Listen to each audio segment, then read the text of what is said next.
বলছি কাপড় উঁচু করেন, কারণ আমি তৌরাতের পণ্ডিত। তৌরাতে লেখা আছে শেষ জামানার পয়গম্বরের প্রথম খলিফা হবেন যিনি, তার নাম আবু বকর হবে, বাপের নাম আবু কুহাফা হবে, মক্কা নগরের নিবাসী হবে, কিন্তু তার পেটে নাভির নিচে ডান পাশে একটা তিল থাকবে, দাগ থাকবে, যা থেকে বোঝা যাবে এই আবু বকরই নবীর প্রথম খলিফা। সুবহানাল্লাহ, সুবহানাল্লাহ। এই জন্যই আমি জিজ্ঞাসা করছি, আগে পেটের কাপড় উচ্চ করো, না করলে স্বপ্নের তাবিজ সঠিক প্রমাণিত হবে না। স্বপ্নের মানে কি?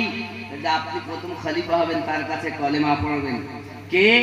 আব্দুল্লাহ তানাই মুহাম্মদুর রাসূলুল্লাহ সাল্লাল্লাহু আলাইহি ওয়াসাল্লাম মক্কা নগরে তিনি আগমন করেছেন বহু পূর্বে, তার কাছেই কলেমা পড়ে ঈমান নিয়ে আসবে, তুমি প্রথম খলিফা হবে।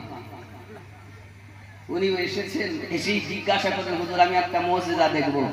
নবী পাক বলেন, সেটাই আমার মুজিজা যেটা তুমি স্বপ্নে দেখেছো। নবী বলেন, আমার উম্মত কে কি দিয়ে ভাত খায় আমি নবী তাও জানি।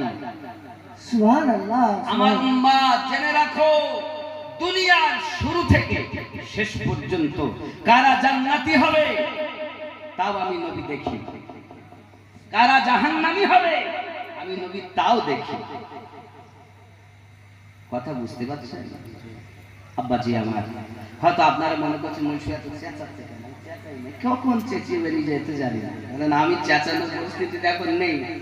আমি নিজেই অসুস্থ মানুষ।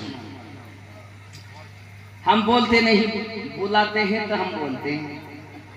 আমি বলি না বলায় তাই বলি, আমি বাজি না বাজায় তাই বাসি, আমি বাসার বাসি বাজায় তাই বাজছি।